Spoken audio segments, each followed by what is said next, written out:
Welcome everybody. My name is Dave Brown. I'm the office manager in the Office of Multicultural Student Affairs at VCU. I'm the one that's been coordinating the events now. This is actually our second annual Women's HerStory Month event for being my own boss. And my pronouns are he, him, his. And this event will be recorded. So if you like it or you miss part of it or you want someone else to see it, it will be added to our YouTube channel probably in about a week and a half. So just a heads up about that. And we're going to start things off here. I'm going to have the two guests introduce themselves. Can you introduce yourselves, your pronouns, as well as briefly describe what you do for a living? Sure. And either of you can start. I guess I'll go first. Hi, everyone. My name is Rabia Kamara. My pronouns are she, her, hers, and I am the owner of Ruby Scoops Ice Cream and Sweets in Northside and the co-owner of Susie Snow New Orleans style snowballs in Jackson Ward. So basically, I make frozen sweet things that make you happy. Yay, that's awesome. I'm Angie Cooper. I am she, her, hers, and I work for River Fox Realty. I'm a realtor in Richmond. But I have a very interesting past, and Dave and I have known each other from a long time back at our days at working at record stores at Plan 9. But yeah, that's it. I help people buy and sell homes. Okay. Well, we'll start with Angie. Since neither of you are actually born in Richmond, what originally brought you here and what has kept you here or brought you back in the case of the Ruby Scoop store? Sure. So I was born in Arizona, but lived in Caroline County, which is, the King's Dominion exit, basically, just a little north of Richmond. Went to college at UNC Wilmington in North Carolina, and then moved back to Richmond in 2002, or the Richmond area. So I've been here since 2002, with a brief 11-month stint in DC. But other than that, I have stayed in Richmond. What keeps me here is I think I just love the city so much. I think it's so vibrant. I like the energy. I think the people are so fun, and our access to nature, and I just love it. It's a great city. So that's why I have stayed. So I originally came to Richmond in a date that I will not share to attend VCU. And during my time here, I lived above Terrence on Broad Street and realized how much I really loved cooking and that I really wanted to feed people for the rest of my life. So I went back home to Maryland. I'm from Silver Spring. And I went to culinary school there and then started my culinary career in the DC, Maryland area, working at a few restaurants before I started making ice cream, and got to a point of wanting a storefront. But everything was really expensive at home, and I didn't really feel like that my calling was to stay there, especially because this is the place that really reignited my passion for food and wanting to feed people. So I decided to come back here and open up the first shop. And a lot has changed in 2 years, so I don't think I'm going anywhere. Okay. I'll start with Angie again on this one. You have quite a unique resume of past occupations, from punk rock roadie to record store employee with me. At Plan 9 to public school teacher, as well as some others. How did you make that big jump from those jobs to becoming a real estate agent? Great question. So I will, I'll try to be brief here with my work history, but my degree is in education. I used to teach high school biology in Caroline County. And after my first year of teaching, I actually got offered to go on tour with a punk band from Richmond. And I took that opportunity, and I actually never went back to teaching after that. So I continued to tour and work at Plan 9 and substitute teach for probably about the next 7 years or so. And then I was tired of being gone all the time. So I started working as a producer at the Martin Agency. So I was involved in advertising for years. And then when I moved to DC, I worked for documentary film companies doing production management, which was really fun. But when I made the trip back to Richmond, I was kind of in limbo with what I wanted to do. I was working for a production company here, which I really loved, but I was also looking at Zillow every morning feverishly and very interested in real estate. I actually had bought my first house in Richmond when I was 24 years old by myself. And so I had seen that window of like, how important a home can be. And, you know, I grew up with a fair amount of home instability, if you will. And I, you know, saw at 24 years old, an opportunity to buy a home, and I went for it. Lending was a lot different then. Stuff was a lot, a lot looser as far as buying homes, but that really ignited my passion for real estate. So at 35 years old, so almost 10 years later, I got my real estate license with the wonderful support of my partner at the time, and took the leap to become a realtor. And I continued working in video production for my first probably 2.5 years that I was a realtor. So I kept my day job and grounded out all the other times trying to get into real estate. And then here I am 6 years later, and it's my only job, and I love it so much. Awesome. So Rabia, for why and when did you decide to make ice cream and sweet treats your career? And what is something you feel sets, something unique that you feel sets Ruby Scoops apart from the other ice cream shops that you've encountered? So I've been baking since I was 8 years old. So I've always had like I guess number one, a sweet tooth, but always like an affinity to create sweet things. And when I was a child, my mom gave me a Mrs. Fields cookbook, and I was like obsessed with it, and realized that she had like several stores. So as a child, I was like, I want to be the next Mrs. Fields. My parents were like, that's adorable. No, I am a first generation American. Both my parents are African, so that's not really their American dream, if you will. So I, put it down because I was told to, but I started to like it again in college, as I shared, and was a pastry chef I've been a pastry chef now for almost 10 years. And I took a job. Well, I made ice cream for the first time in culinary school, and really enjoyed the process of it, like the making of the base and spinning it, and realizing that it's kind of a blank slate as long as it has the main things it needs to be considered ice cream, but it can be any flavor and it could do lots of different things. So I think my first pastry chef job in 2013, the company that I worked for said, we buy most of our ice cream, but we need you to make like 2 flavors in house, and we'll make everything else, or you will buy everything else. And I was like, okay. And I got so into like kind of Willy Wonka-ing the flavors and making things, because they were giving me such great feedback, that I would go into work early, do everything that I was supposed to do for that day. And then the ice cream machine was in the basement, AKA the dungeon. I would just go spend the rest of my day in the dungeon making ice cream and bringing stuff upstairs for people to try. So much so that I worked for a group that had, I think, 6 or 7 restaurants. I started making ice cream for 3 of the 7, because they were like, you really enjoy it, and they don't have ice cream machines. Do you want to make all the ice cream? And I was like, yeah, sure, I can do that. So when that restaurant closed and they gave me a pastry chef position at a restaurant that was opening in the group, I told them I would go if the machine could come with us. So I got to claim the machine and kind of kept making things. And the restaurant, like the founder of the restaurant group, really, really liked ice cream and would challenge all of us to make different flavors. So anytime he'd give me a challenge, I would create it, which you also probably seen me do, which we're going to talk about later. But he would come into the kitchen, go into the freezer, like pick up all these scoops of ice cream, wave at me and leave, or come back in and give me like a thumbs up. So one night, my family and I went to eat dinner at this restaurant, and I have a habit of liking to watch people eat things that I make, because, the face will tell you everything. I want to see what the face journey is telling me about what you eat. Do you like it? Do you not like it? And there was a family with 2 little girls, and they ordered a cup of ice cream that had 3 scoops in it. And they gave each of the little girls one. And one of them turned around, was paying attention, and the other one ate both of their scoops of ice cream. And when the other girl finally came to, she had a fit. It made me realize, like, a lot of memories I have from my childhood of sharing things with my sister, like someone eating the last push pop, or someone finishing a scoop of ice cream. And I realized how much nostalgia there was in ice cream. And in that moment, I was like, this is what I'm going to do for a living. I'm going to make ice cream and then watch people like create memories through it. So I think really it was like a tantrum that I got to witness, and made me realize I wanted to be a part of those memories for as long as I could. That is great.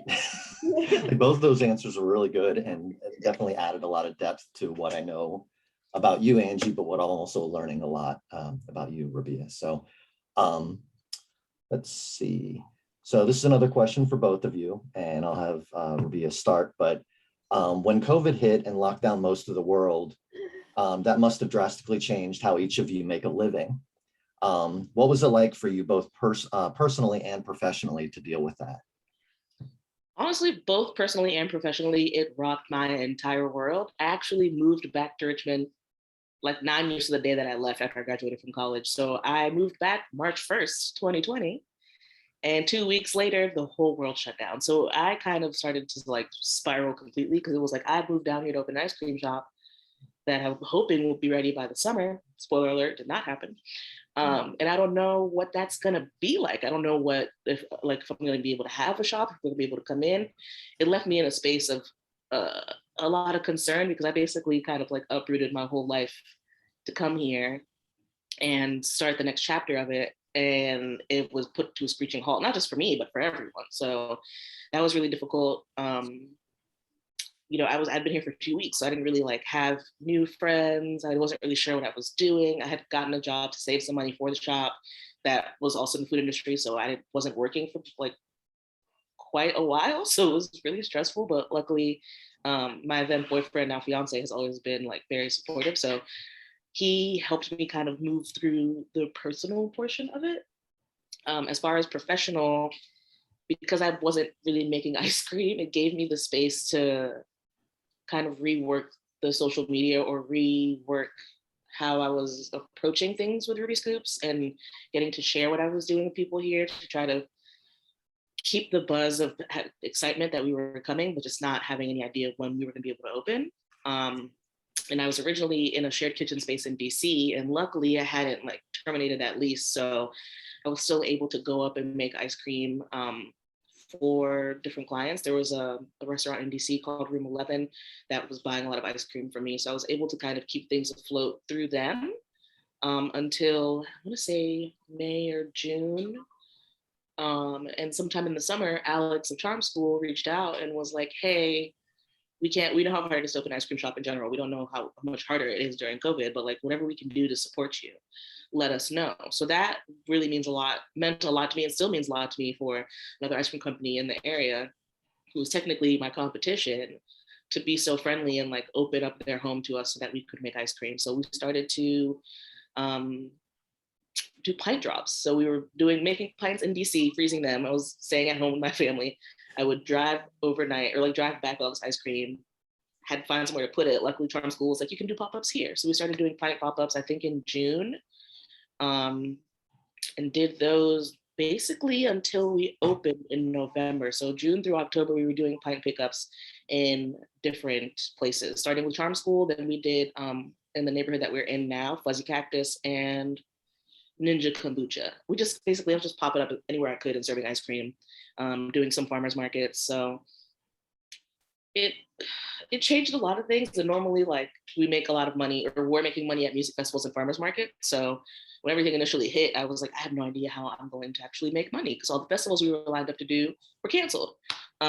So it was difficult, but we were able to like find the silver lining, and Richmond was really helpful, which is a big part of why I wanted to move back. I just love the community here and how much people love small business. And we ultimately opened November 28th, 2020, which was Small Business Saturday. And we've only ever been open in COVID. So I honestly have no idea what to expect whenever this is actually over. It's the only way that we've existed. And thank God when we did open, like there was a line around the block all week. So I think what makes us different is, we are a Black-owned ice cream shop. We make all of our own ice cream. We do a lot of kind of interesting, or I wouldn't say out there flavors, but I do have, a extensive culinary career and background. So I approach ice cream, I think, a little differently than most people would. I think it's delicious. I think all ice cream is good, but I think ours is particularly good, and we have won a lot of awards for it. So I think that's really the biggest thing. And also, my face is on the wall. You won't see that in other ice cream shops. That's a thing. How about you, Angie? So my experience was very different, and Rabia, thank you so much for sharing that. I very much recognize what was happening, with so many small businesses. Yeah. And thought I was going to be in a very similar boat. The world shuts down. No one's buying houses, of course. Why would they be buying houses? Mm-hmm. polar opposite of what happened. I had the busiest year of my life, but also very scary. It was very odd. I mean, people's housing needs changed almost overnight, right? Once we figured out no one's going back to work, kids aren't going back to school. Yeah. People need home offices. They need places to teach their children. They need more space so they don't murder each other. So much. The way we lived really changed very quickly. When it all first happened, that first week or two, when we just thought it was going to be a couple weeks, I was like, okay, cool. We're just gonna have a little slow period here and then back to business. And when that was not the case, I truly thought I was going to be dead in the water. And I really started trying to think of other avenues of income and what the heck else am I going to do? Can I, my other industries of like music and advertising production were also halted. So I was like, oh my gosh, I need to figure out how to like make art or do something. But I didn't have to do that because all of a sudden we have a massive housing boom, and I was incredibly busy, and I feel very fortunate for that. But also very trepidatious. I'm walking into people's houses every day and taking clients into people's homes every day during this pandemic that, we didn't know much about. So in the early days, we were, absolutely masking, taking our shoes off before going into houses. I would wear gloves always, and I would make my clients put their hands in their pockets so they didn't touch anything in the house. And I would open cabinets carefully and, all the things we normally do when we go see houses. We're opening everything, looking at stuff. But my clients, I was like, don't touch anything. And we would it was a very daunting and careful process to keep everybody safe. And the homeowners, when I'm bringing buyers into a house that, maybe a compromised person lives in, we had to be really thoughtful about sanitizing, wiping everything down. So it was a very much a real added level of stress. And my partner at the time was immunocompromised. So every time I would come home from my work day, I'd leave my clothes outside often and, immediately go to the shower. And, I really just changed a lot of my behavior to try to keep everybody as safe as possible. As it has gone on, we are now in one of the strongest housing markets we've ever seen, one of the most competitive because of supply and demand issues. Many folks like yourself who moved from a bigger city to Richmond. I mean, that happened a lot. I would say over the past couple of years, 30% of my clients have been out of state folks, people from LA, New York, lots of Northern Virginia people, Austin, a lot of these really big cities where people have realized they can work from anywhere, so they're moving to more affordable places, which is causing a whole other set of issues with Richmond residents. People like me. That's what's happening. Exactly. Right. And it's happening, and it's a lot. Emotions are high. It's a lot. So we have a lot of, this massive influx of folks from all over the place moving to little cities like ours because they're more affordable and driving these house prices up and causing, we don't have enough houses for the people that want them. So it's a lot of work. So I'm working constantly trying to get folks into homes. So yeah, personally, so that's how that all affected professionally. Personally, it really just caused me to work incessantly. There was a stretch where I had one day off, and I think probably about 9 months. Mm. It was a lot. It was a lot. I was exhausted. So yeah, still am, but I hired an assistant the second year, which was the smartest thing I've ever done. And she is absolutely amazing. And I am so grateful for her every day. But yeah, really weird times. Thank you. Great. I have to put my dog in the room because he's going to start barking. So of course. There it goes. Well, this next question is actually for you, Rabia. So when did you choose to actually reopen the shop? You covered it a little bit, but what kind of planning and preparation went into that decision? When did you really feel like it was right to do versus who knows what the future is going to be sort of situation? Well, so the original space that I came down here to open the shop in fell through. And that was in July, I want to say. So that was a moment of like, is this the right thing? Should I be looking to open a shop? Like, I don't know what's going to happen with food, and I don't know I just don't know what bills I'm going to have to be able to pay. And again, lots of spiraling, lots of being kind of brought back, if you will. Oh my gosh, hi doggy. Sorry. This is Wolfie. Sorry. Hi, He's you're very so needy. cute. I love it. My cat is somewhere avoiding me because that's what she does. But yeah, I mean, I didn't really know what to do. We were able to find another space, like the one only other open space in the neighborhood. So we were originally going to be in a 2,400 square foot space and had to move into an 160 square foot space. So that was a bit jarring, but we've made it work. And I mean, I've been down here, I guess 8 months before we opened. And it was a matter of necessity, honestly. I mean, I never planned to open an ice cream shop in November, but I found out from a lot of people who have ice cream shops that almost no one actually opens in the summer, even when they think they will, which is probably a blessing because then you're not getting like slammed immediately. So you think, because we still did. So we opened, we knew that we were takeout, we're going to offer takeout only. We're not offering samples. People can't sit inside. We had to-go lids, like we had all the things we could do to make people really comfortable. When we initially opened, we were one person or party at a time and stayed that way, I think until like spring of 2021. And still same thing. I mean, right now we have a little bit of seating that we've finally opened up the week before the like Omicron number started surging. So we brought seating in and then it got not great outside.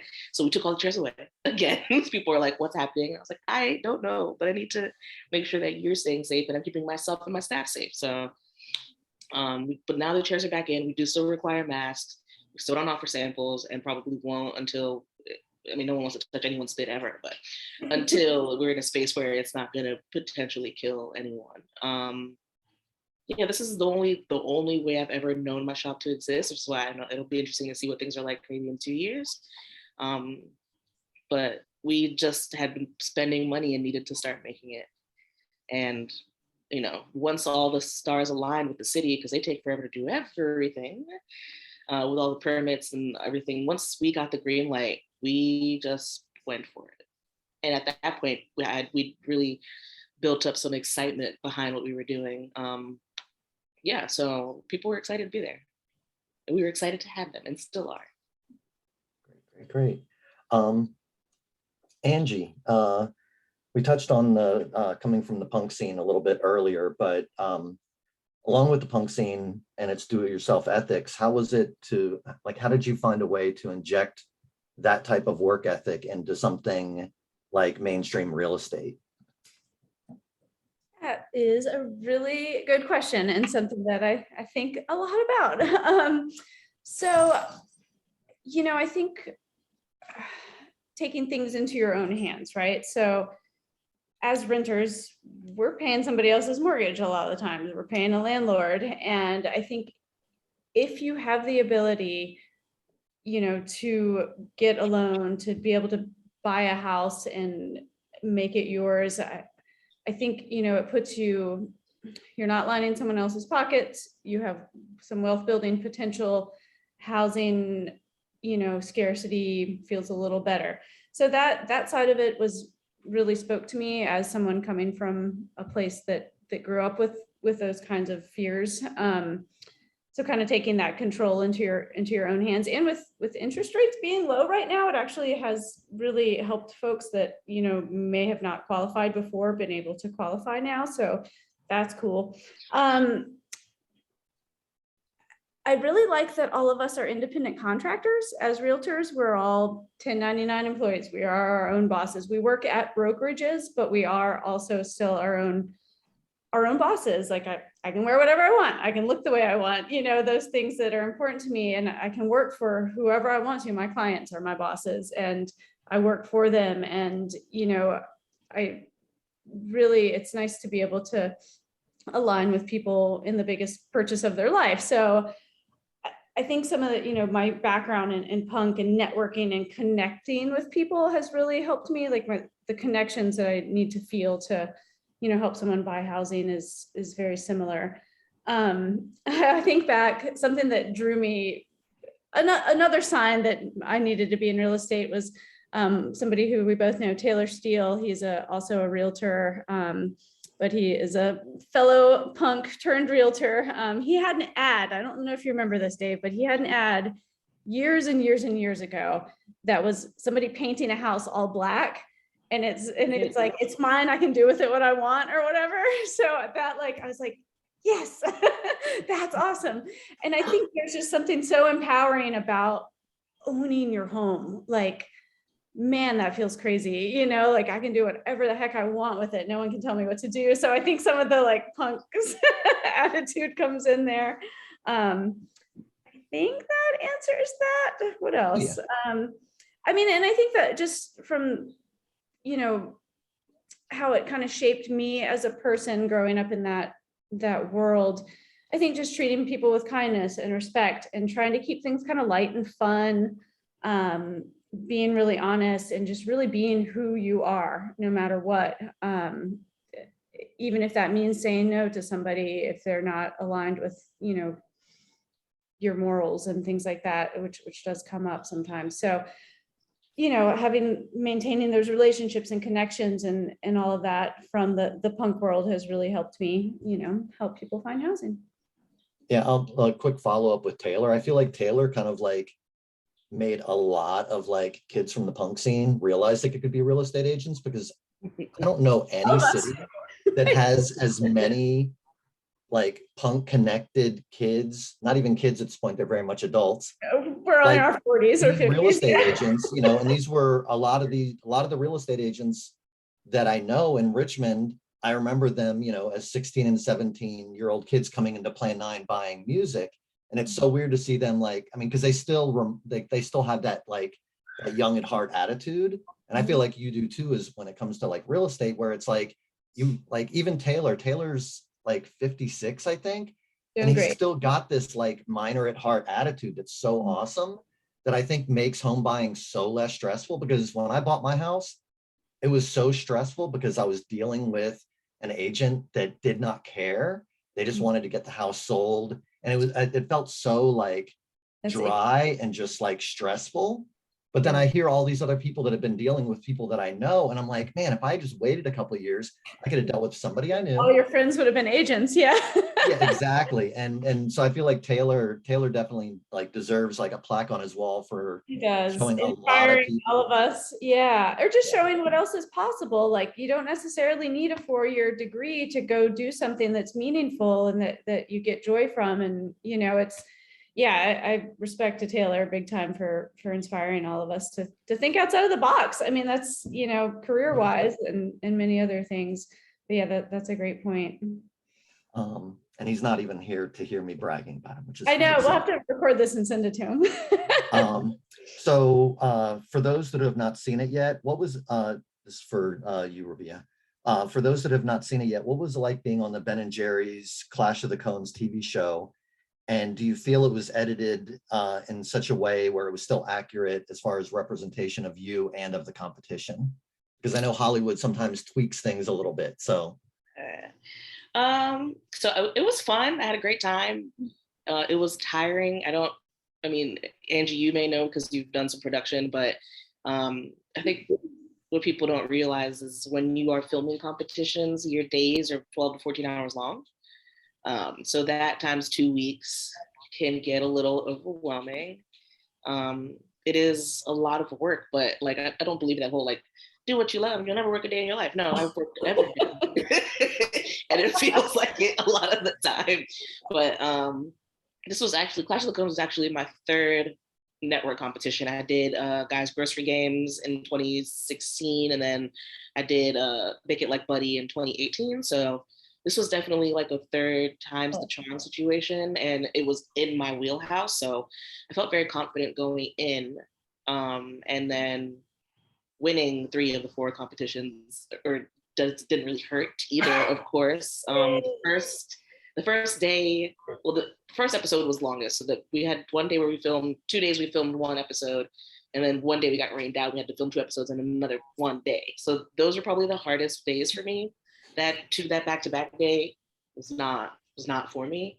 And I was really stressed out, and they did a good job editing that out, which I appreciated.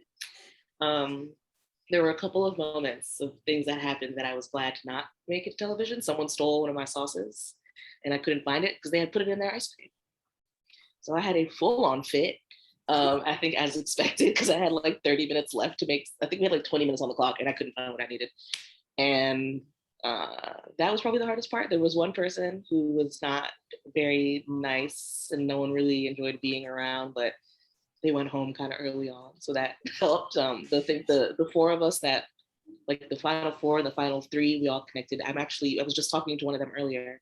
But I think it was a pretty accurate representation of who I am and what I do. And, to kind of touch on what I said earlier, if you throw an ice cream challenge at me, I'm gonna figure it out. It might not be the best, but there will be something that was there that you could eat on a spoon. So I think coming from stressful environments, being in kitchens, being used to working in hot weather and making frozen things, which obviously feels like an oxymoron, but it's not. For some reason, it was 90 degrees in Vermont, like 3 of the days we were there. And no, we just all assumed Vermont was cold. Who knew? And then it rained, and then it was like 50 degrees the next day. So, it was fun. I had a great time. I do think it's very representative of who I am, but I am very much this person all the time. So if you come into the shop, or if you see me on the news, or if you see me on TV, that is truly who I am. I'm really like a no holds barred person. I very much wear my heart on my sleeve. So you can tell.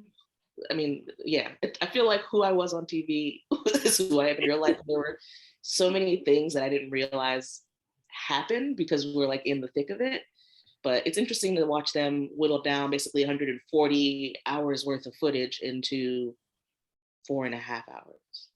That is interesting to see because there's a lot of things that don't make the cut. But yeah, it was fun. It was really cool to meet. I think it was a Jerry. Yeah, and I got to meet Ludacris because of it. So yeah, it was fun. It was a great time. I'm glad I did it. I don't know if I'll do a competition again because it is very grueling, and I feel like now that I've won, I can focus on the shop. But yeah, it was great. If you haven't watched it, you should watch it. It's very fun. And Yeah, I enjoyed it a lot. And the one kind of follow up to my question, as far as like if it was an accurate representation, was while I was watching it, and I don't know how much of it was so much editing, but it seemed like a lot of the interactions with the other contestants, you were the one initiating a lot of those interactions. Like you were laughing and enjoying the process, while a lot of them were so focused that they weren't taking the time to stop and talk to you, but you were like kind of like pulling them out of their stress zone for a minute to laugh. And I was like watching it, and I was like, she's the only one that's like being the conversation starter versus like just the replier. And it was just real interesting. I was like, maybe that's editing, but I'm like, but they wouldn't have tried to be so obvious about it. Some of it is editing. Some of it is that I just can never shut up. Ever since I've been a little girl, they're like, Rabia is so smart, but she's a chatterbox. Like, I'm an intense chatterbox, and I was having a really good time, honestly. And I could see a lot of other people like freaking out and being stressed out, especially. And the thing is, like, obviously they don't plan this, but they put the three of us that were in the finale all in a row next to each other.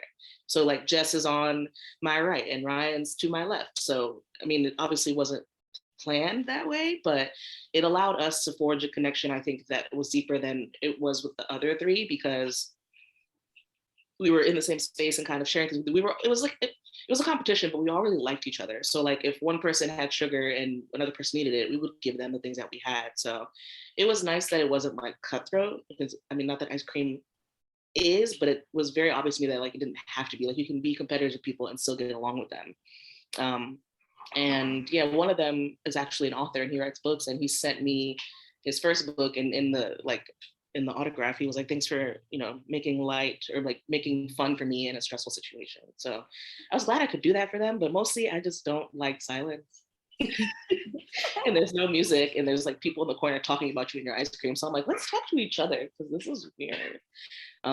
But there are also moments where they're like, Rabia, ask Ryan what he's making, or like, Ryan, do this. Like when he used the code phone and hung up, and then was like, Rabia told me to do it. They told him to do that. So there are definitely things that they like make us say, but they don't, I mean, they might be like, say this one thing to another person, and then we'll all kind of, we'll keep building from there. But yeah, it was good. It was fun. I do miss eating other people's ice cream sometimes. So maybe that means I'll, you know, maybe I'll get some time to go visit some other ice cream shops this year. You can go on a tour. Yeah.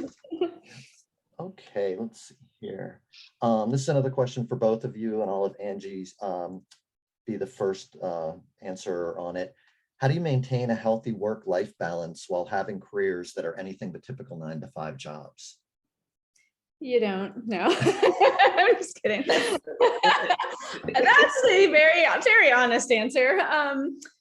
I try as best as I can to keep myself healthy, because if I'm not healthy, I can't help my clients. So, you know, that every day I strive to do these things. I don't always hit the mark, but I try to meditate for at least 5 minutes. 5 minutes, that's it, right? That seems like nothing, but it's so hard to just sit yourself down and go nowhere for 5 minutes. So that's a biggie. I try to meditate every day. I try to do some sort of workout every day, whether it's just a long walk or throwing some weights around or some jumping jacks, something to move my body, because I'm sitting in a car a lot, right? Driving, showing houses, sitting a lot. So trying to move, and just eating as clean as possible. I've been vegan for 23 years. Shout out for your vegan ice cream. Just trying to eat as clean and healthy as I can, which, you know, is really hard as a realtor. There's like the realtor car lunch, which is a joke, but also a real thing. It's some chips from Wawa because that's all you had time to eat that day. So trying to avoid those things. So yeah, keeping myself healthy is key. And then, you know, the life part, I love traveling. Love it, love it, love it. Like that's all I want to see the world. I want to meet everybody. I want to experience everything. So just fitting in any bits of travel where I can. And it is hard to leave. And again, shout out to my assistant, because I could not do it without her. She has really helped me be able to keep my love of travel going, even if it's just like popping out of town for a weekend or something. I think is key to mentally just to step away from things for a second. But I'm also always tied to my computer, my phone, because my clients need me at midnight sometimes and I got to answer. So really just finding those holes in your day where you can take a moment for yourself is the key for a very non-traditional job. Yeah. I think, I mean, everything that Angie said, I mean, you don't, honestly, the balance can be difficult. My business is seasonal. So from April to November, I'm usually going super, super hard. I think I've taken like 2 summer vacations in the last 8 years. Usually it's only in the winter, but being able to find and make the time to travel is definitely something. Silly little self-care things, not silly, but like my nails are always done. They're always girl. done. Yeah. They're real fancy. Yep. My nails stay did. That's important to me. That's a moment that I get to kind of like shut off, and I can't use my hands. Yes, we can't be on our phones. Be on my phone, which means I can actually have a real conversation with the person who does my nails, who I love, because she's hilarious. Same. Yep. And it means that people have to wait for me. I can't be constantly available for 2 hours of literally like 1 month. But I think the biggest thing for me is like being, I guess, like my face is my logo, which was not supposed to be the plan, but my friend that designed it was like, I made an executive decision and I made her you. And I was like, people really liked it. So I think between the face being my logo and being on national television and winning a show, I don't want to say I'm a public figure, but people know who I am. So I keep my personal life things personal. And I don't let people into that bubble. Like, and it's not something I feel bad about, honestly. When I'm at the shop, I am who I am. I'm smiley. I turn it all on. I don't know if anyone watches The Simpsons, but there's the time when Krusty like closes out the show and the curtains come down and he immediately starts to smoke a cigarette. That's basically who I am when the doors close. I'm like, all right, we made it through another day. Let's clean this place and go home and not have to think about ice cream for another 12 hours. So I do really like when I come home from work, I usually try to shut down and spend some time with my fiance. We do work together. So I think it's important and intentional that we hang out not making ice cream or talking about it or talking about either of the shops and just like spending time with ourselves and the cat and laughing or just doing something fun that doesn't require us to talk about something frozen. is a big part of it. And I don't live here. So also like, I mean, I don't live here, I do. I'm not from here. So getting to see my family and go up to Maryland or have them come here, I think also forces me to kind of reevaluate my balance because I don't have much time with them like I used to. So when we're together, I also try to make sure I'm present with them. Great. This next question, I'm going to have Rabia start first. What are some industry changes in regards to diversity, equity, and inclusion that you hope to see in the future? I think we're starting to see more of it, but I was in my 20s before I saw Black people cooking, and like professionally so, not necessarily in the historical sense, because we hear about that all the time, but getting to see people of color be leaders in their kitchens or in their spaces or even in this industry, I think is really important for the people who are younger that look like me to see, which is always really important to me, which is why the face is my logo, and which is why both of my logos have like black and brown little girls in them, because I want little girls to look at that and say, oh, I can do whatever I want to do. I don't have to do what everyone wants me to do, because if that was the case, I'd be a lawyer right now and I'd be very upset. So I think for them to see us more, for us to be actually treated like equals, because a lot of the time women in the kitchen, which is weird because like at home, we usually in general sense, women are the ones that cook, but in restaurants, there are very few. It's very much as what we talked about earlier, like the middle school locker room feeling. When you're in a kitchen with a bunch of men, it does feel, it's just weird. It's weird. No one's really thinking about what you're going through. They chalk everything up to your hormones. And when they're upset, they can throw a plate of soup at someone.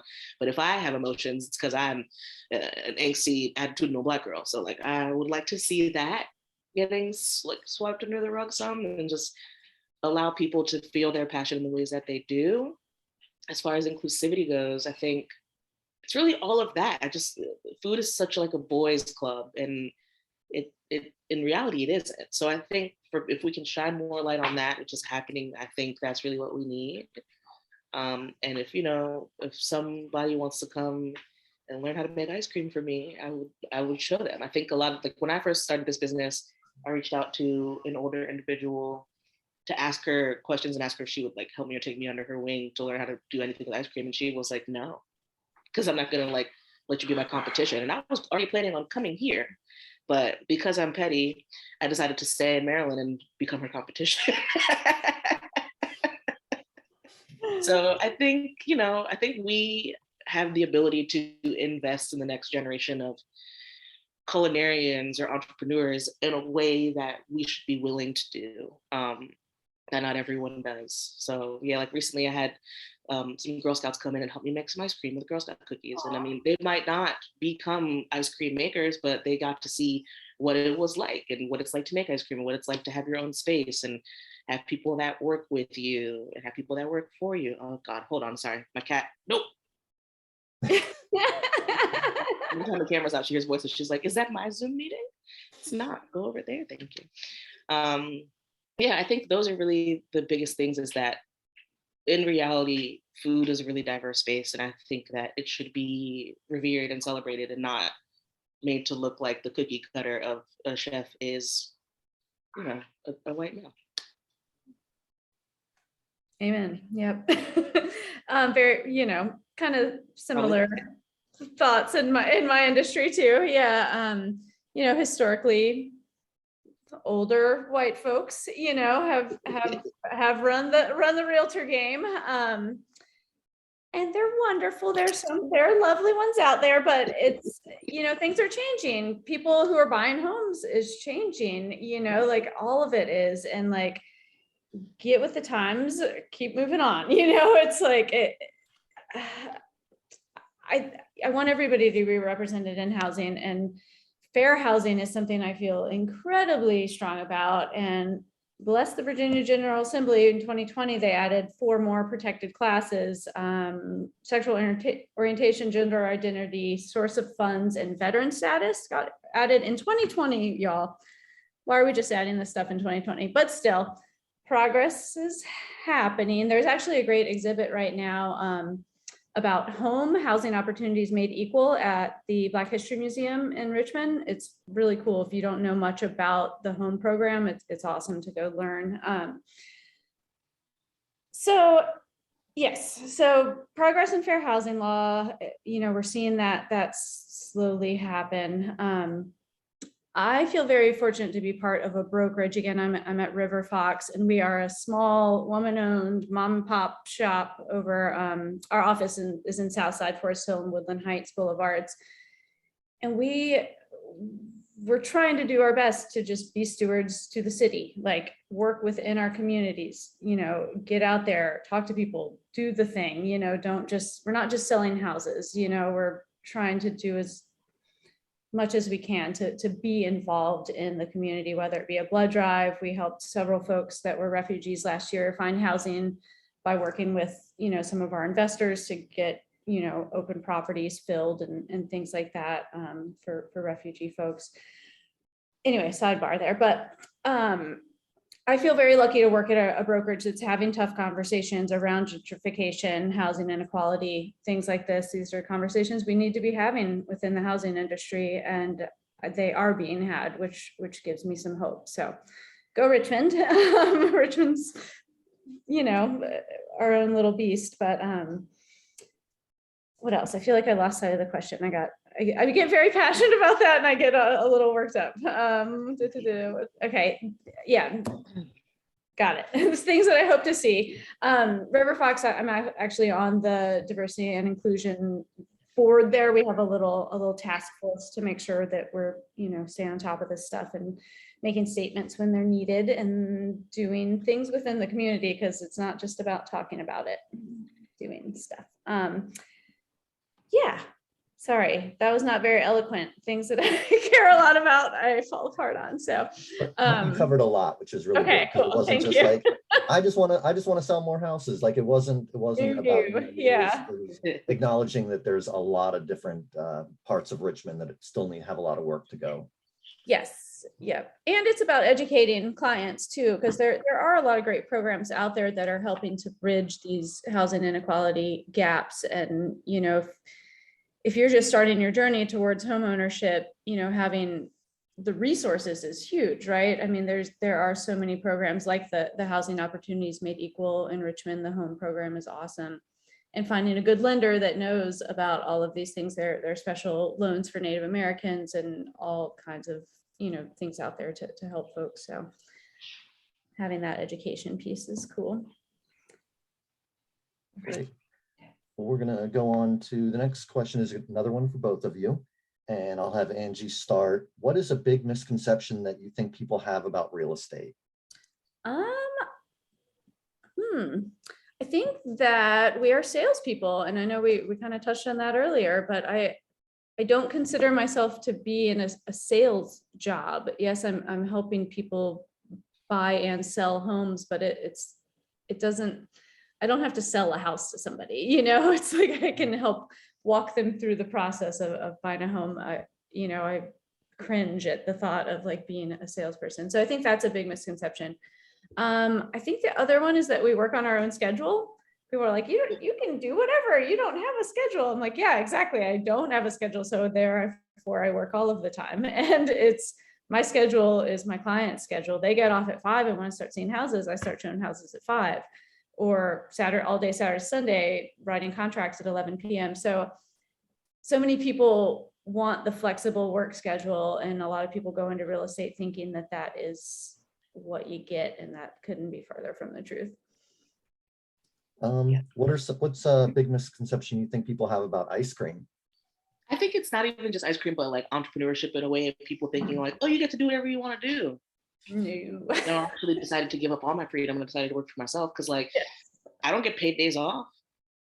I got to pay other people. So I don't know if people think about how much work goes into making your own ice cream.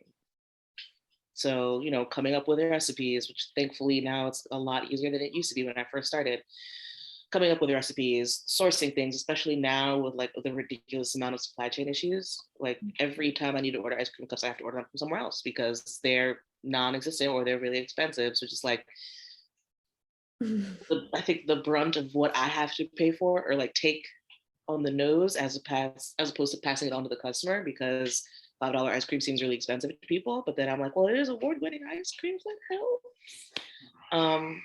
But there is a lot of going into making ice cream, especially if you're making your own mix-ins. Like I tell people everything that we make in-house, we make everything except for whipped cream, Oreos, and sprinkles.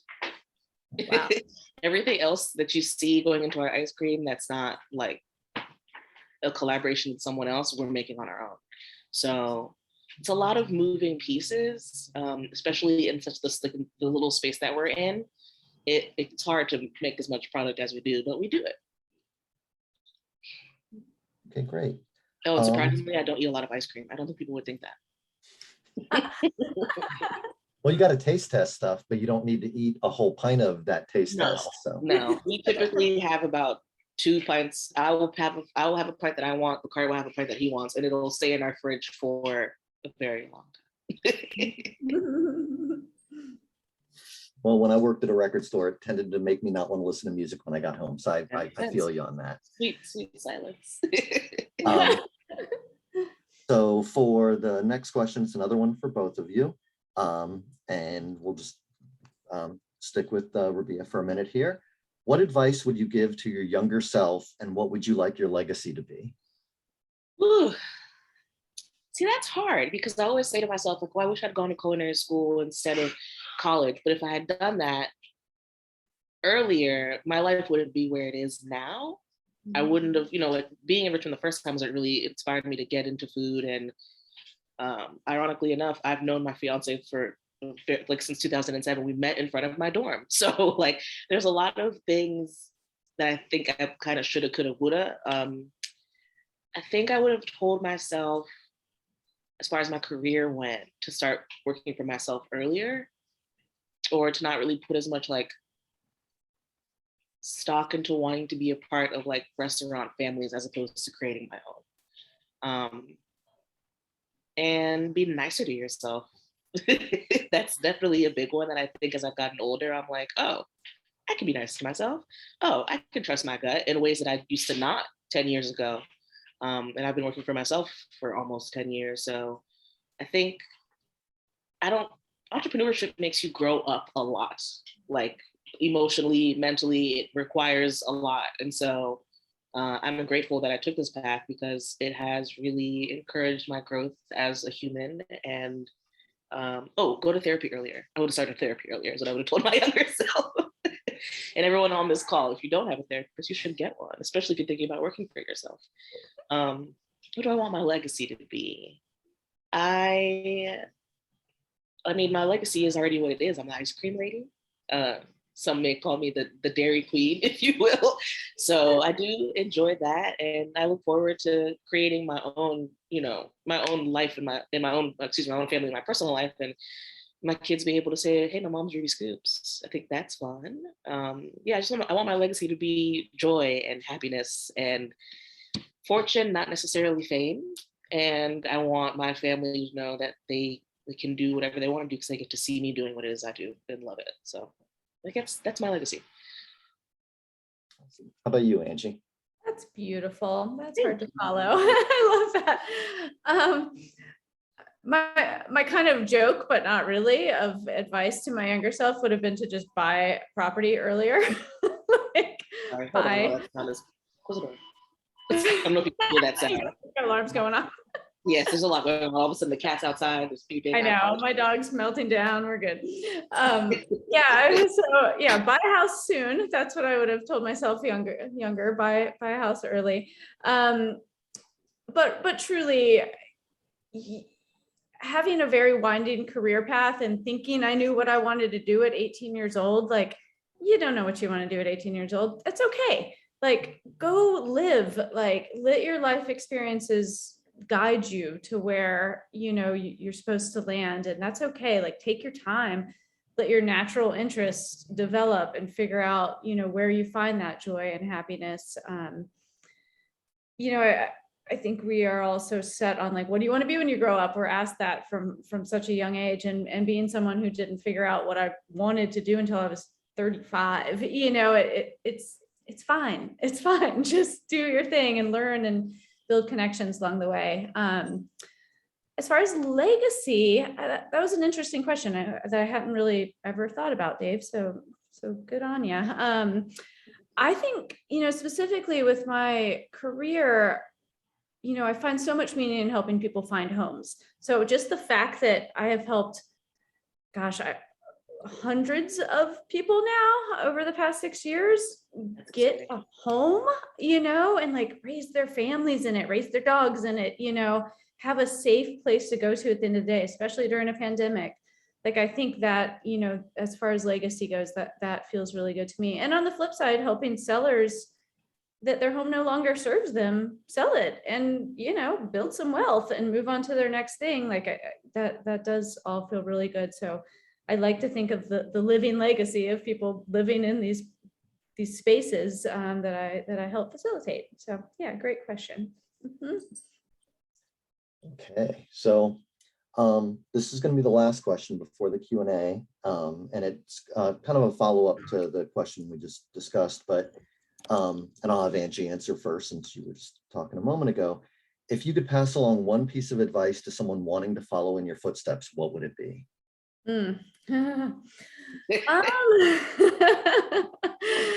a tough one, because my road was so windy to get here.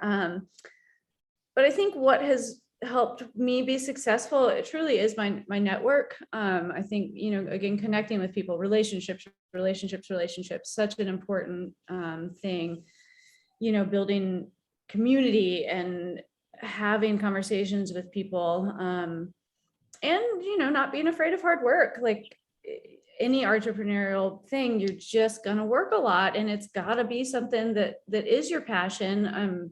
It's still work, but it is something you love. And as far as real estate goes, if you can find an experienced agent that will take you kind of under their wing and teach you the ropes. I mean, my first couple of years, I was free falling, just trying to figure it out, and it was really, really tough.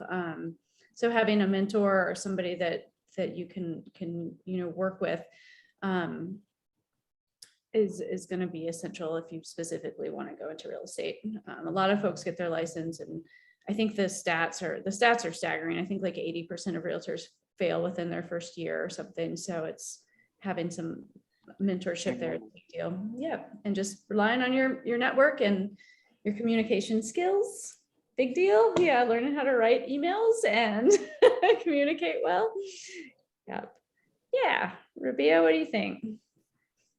I like to tell people start now, perfect later. For myself personally, I came from a space of I wanted to work in restaurants for other people for like 5 to 10 years before I started working for myself. And when I started to express my interest in working for myself at my last like full-time job before Ruby Scoops, they basically fired me. So I had to move faster because I was like, well, I have to bring money in. And so I started making ice cream at my mom's like house, which didn't go very well because there was never any room for her to cook. I was always in there making ice cream. But I think start now, perfect later. Work on, do your research, especially if you're thinking about getting into food entrepreneurship. You got to know what your competition is and what sets you apart from them and what they're doing that may be better than you, and figure out how to be better at it as well. But I think, and also, and like you said, don't be afraid to do the hard work, because it is hard. But I feel like if I'm going to work really hard, I'd rather it be for myself than for anyone else. Great. Well, what I'm going to do is, instead of having a bunch of folks talking over each other, if you want to, if you have a question, if you want to type it into the chat box, I'll just read it to the guests that you have it intended for. And if you have it intended for both, just put both, and I'm happy to read them, and just fire away if you'd like.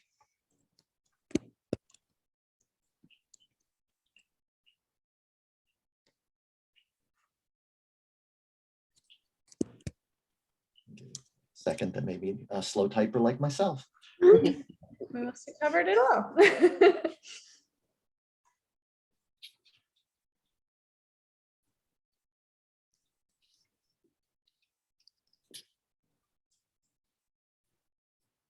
Well, I'm going to take that as that nobody has a question unless somebody's writing a 4-paragraph novel here.